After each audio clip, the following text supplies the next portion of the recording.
The familiar image of a teacher in front of a crowded classroom gives a misleading impression that a teacher's job is mostly done in front of a large group of people, when in fact the opposite is true. The teacher's job is mostly done after those students leave, and the teacher is left in their classroom to come up with lesson plans, to assess student work, and to come up with individual action plans for students. Increasingly, teachers also have to use this time to analyze and synthesize student data. But with so much more data coming in, it's so much faster with so much less time, many teachers are becoming lost and confused about how to best utilize this data to help their students.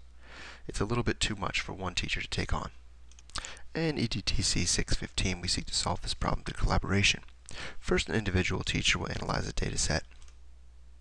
Then all the teachers who have analyzed the set will collaborate with each other to group analyze the data and come up with initiatives designed to improve student achievement.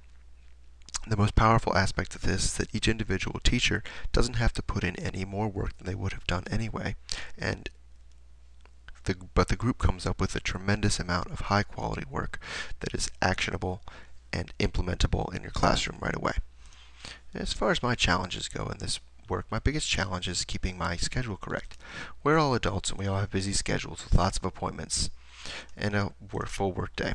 So as the days click by, it's really very easy to lose track of the days, and all of a sudden the day that the work is due is upon you and you run into it. And then I have a situation where I'll come up to my classmates, I'll log onto the site to check in what's going on, and my classmates have already completed most of the work, and I feel like I didn't get a chance to pull my own load.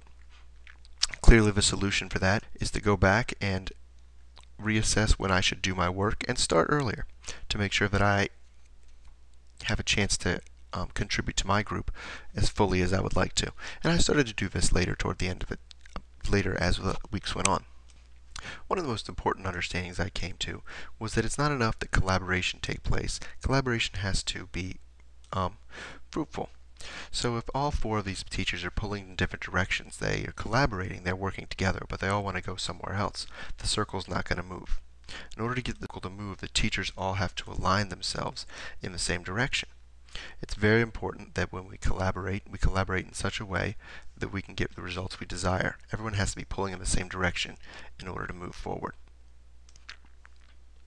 The suggestions I have for the students next year, as well as the professor, would be to put more dates on the calendar and make some group expectations more explicit. We're all very familiar with the Saturday and Tuesday due dates for our postings, but when we get into the group project, we're sometimes unclear as to what's expected of us at different times and different things. So my suggestion would be for the groups or the professor to make more specific hard dates for things that need to be completed by certain dates as we go along in each week, so that at the end of the project we're not left with a lot of work that needs to be completed in a short period of time. Thank you for your time. This is a presentation by J.P. O'Hara, and good luck to everyone in the rest of class.